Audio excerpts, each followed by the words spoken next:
federal appeals court just issued a ruling so devastating that legal analysts are calling it one of the most consequential bail decisions in modern American political history. 3 judges, appointed by presidents from both parties, reviewed the evidence, reviewed the arguments, and unanimously agreed.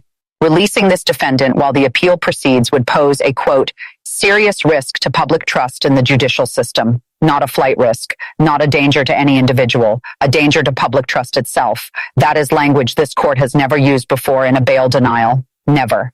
And when a federal appeals panel invokes the integrity of the justice system as the reason a political figure must remain confined, you are witnessing something that goes far beyond a routine legal proceeding. Hit that subscribe button right now because you won't want to miss any of the videos I release. So what exactly triggered this unprecedented ruling? A high-profile former senior administration official, someone who sat in the most powerful national security meetings in this country for years, was convicted on multiple felony counts just 6 weeks ago.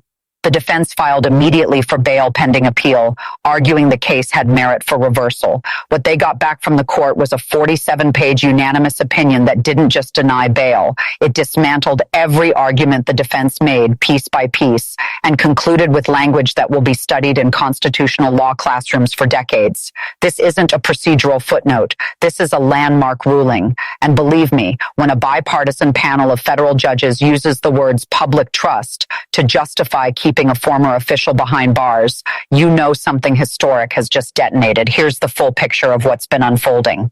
The legal case at the center of this ruling has been building for nearly 2 years, fueled by a sprawling federal investigation that produced more than 18,000 pages of evidence, 23 cooperating witnesses, and a trial that lasted 11 weeks. The conviction came down on March 4th when the jury returned guilty verdicts on 7 counts, including obstruction of justice, conspiracy to defraud the United States, and misuse of classified information. Sentencing is scheduled for April 17th, with federal prosecutors recommending a term of between 8 and 12 years. The defense filed for bail pending appeal on March 9th, arguing that the appeal raised substantial questions of law likely to result in reversal, and that the defendant posed no flight risk given strong community ties and a surrendered passport. What followed was a legal battle that moved at extraordinary speed through the federal courts. But everything escalated on March 14th when prosecutors filed their opposition brief. Sources familiar with the filing describe it as one of the most aggressive opposition briefs the Justice Department has produced in a high-profile political case in recent memory. The brief argued that granting bail would send a signal to the public and to other defendants that political connections can delay accountability. It cited 4 specific instances where the defendant, while awaiting trial, allegedly made contact with potential witnesses in violation of pretrial release conditions. It included a sworn declaration from a senior FBI agent stating that evidence gathered during the investigation showed deliberate and ongoing attempts to influence the judicial process, even after indictment. This wasn't about whether the defendant might flee the country. This was about whether releasing him would corrode faith in the system itself. Smash that like button if this is making sense so far. Here's where it really gets serious. When the 3-judge panel of the United States Court of Appeals convened on March 18th to hear oral arguments on the bail motion, the atmosphere in that courtroom was described by reporters present as unlike anything they had witnessed in years of covering federal proceedings. The lead defense attorney, Jonathan Whitmore of the firm Whitmore and Associates, opened with a 12-minute argument centered on what he called the extraordinary legal questions raised by the conviction. He argued that 3 of the 7 counts rested on a novel interpretation of the obstruction statute that no federal circuit had ever applied in this specific context, and that reversal was not merely possible but probable. The panel's presiding judge, Senior Circuit Judge Patricia Holloway, appointed to the bench by President George W. Bush in 2003, let him finish. Then she leaned forward. "Counselor," Judge Holloway began, her voice measured and precise, "your client was released on conditions during the trial. Can you explain to this court why, within that period, your client placed 11 phone calls to an individual on the government's witness list?" Whitmore started to respond. He referenced the lack of direct communication about the case. He cited ambiguity. 11 calls, she repeated. "That is not ambiguity, counselor. That is a pattern." The courtroom, packed with reporters and legal observers, went completely still. Reporters in the gallery say the color visibly drained from the lead defense attorney's face in that moment. What followed over the next 40 minutes was one of the most pointed oral argument exchanges observers say they have witnessed at the appellate level in a politically charged case. Each of the three judges took turns pressing the defense on not just the legal merits of the appeal, but the conduct of the defendant during the trial period. By the time the government's attorney rose to present, the room already understood which way the wind was blowing. Drop a comment right now if you saw this coming. I read every single one. Now things get absolutely extraordinary. The opinion was released 10 days later on March 28th. At 47 pages, it is the longest bail denial opinion this circuit has issued in the past 15 years. But it's not the length that sent shockwaves through Washington. It's the language. The opinion, authored by Judge Holloway and joined without reservation by both colleagues, one a Clinton appointee, one an Obama appointee, stated flatly that the defendant's conduct during the pretrial period demonstrated, quote, a disposition to treat court-imposed conditions as suggestions rather than orders. It said the appeal, while not frivolous, did not raise questions of such clear merit as to meet the legal threshold for bail pending review. And then came the section that legal analysts immediately flagged as historic. In the final pages of the opinion, the panel addressed what it called the broader context of the case. The judges wrote that in cases of this nature, cases involving alleged abuse of political power by individuals who once held positions of extraordinary public trust, the court has an obligation to consider not only the statutory factors for bail, but the message that its decision sends to the public and to the institution of justice itself. The opinion stated, and I'm going to read this carefully because every word matters. To release this defendant under these circumstances would pose a serious risk to public trust in the judicial system, a risk this court is not prepared to accept. Think about what that means. This isn't the first time courts have confronted the question of accountability for powerful political figures. Think back to the post-Watergate era when senior Nixon aides, including former Attorney General John Mitchell, reported to federal prison after exhausting their appeals. The legal system was being tested then in exactly the same way it is being tested now. When figures who once controlled the levers of government face criminal accountability, every decision made by every court carries weight beyond the individual case. The question is always the same. Does the law apply equally? Then there was the prosecution of former Illinois Governor Rod Blagojevich, whose attorneys made nearly identical arguments about novel legal questions and substantial appeal merits. The courts denied bail pending appeal. He served his sentence. The appeals ultimately failed. Subscribe immediately if you haven't yet. This content doesn't exist anywhere else. The pattern couldn't be clearer. When federal courts have faced politically charged bail requests from high-profile defendants convicted of crimes rooted in abuse of official power, they have consistently prioritized the message their decisions send over the comfort of the defendant. Now, however, what's different is the explicit invocation of public trust as a legal factor. Legal scholars say that language is new, it is deliberate, and it is significant. Andrew Weissman, former FBI general counsel and lead prosecutor in the Enron task force, told MSNBC that the opinion is, in his 30 years of federal practice, the most direct statement he has ever seen from an appellate court about the institutional stakes of a bail decision. He noted that the panel had every available statutory tool to deny bail on narrower grounds and chose instead to write broadly and explicitly about the integrity of the justice system. That choice, Weissman emphasized, is not accidental. Appellate judges choose their words with extreme precision. When they write serious risk to public trust, they intend for those words to be read, cited, and remembered. Professor Lawrence Tribe, constitutional law scholar at Harvard Law School, told The Atlantic that the ruling represents what he called a constitutional inflection point. He explained that when federal courts begin to articulate the preservation of public trust as an independent legal interest in bail proceedings, they are essentially acknowledging that certain cases carry weight beyond the parties involved. The court is saying, Tribe noted, that this defendant's freedom pending appeal is not simply his to claim as a matter of right, it carries consequences for the institution of justice that the court has standing to weigh.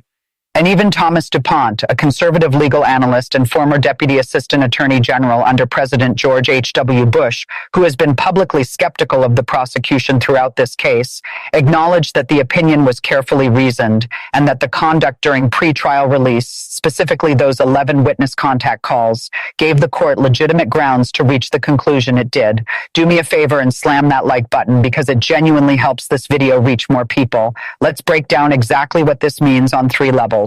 First, the immediate legal impact. The defendant will not be released pending appeal. That is now settled. The next step available is an emergency application to the Supreme Court, which legal analysts say faces near zero chance of success given the unanimous bipartisan nature of the appellate ruling and the fact that the Supreme Court gives extraordinary deference to appellate courts on bail determinations.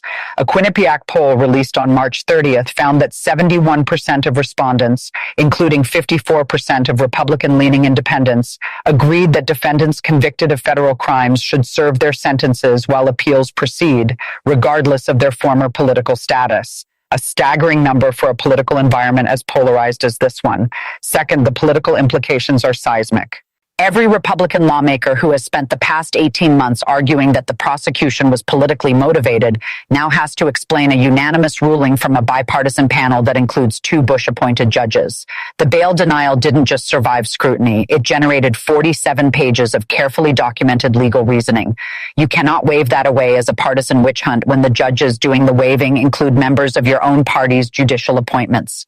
Campaign ads are already being drafted in 6 competitive Senate races using the phrase serious risk to public trust as an anchor. Pollsters working in those states say the phrase tests with devastating effectiveness among suburban voters aged 45 and older. Third, the institutional implications reach further than any single case. If a federal appeals court is now willing to explicitly name public trust as a factor in bail determinations for politically powerful defendants, it signals that the judiciary is prepared to take an active role in protecting its own legitimacy. That is a significant development. Courts typically resist being seen as making policy statements. This panel chose a different path. It decided that silence would itself be a statement and not the right one. Drop a comment below with your thoughts. I'm genuinely curious to see your perspective. But beyond the legal and political fallout, this is really about whether accountability in America still means something. The judicial system rests on a foundation of public confidence.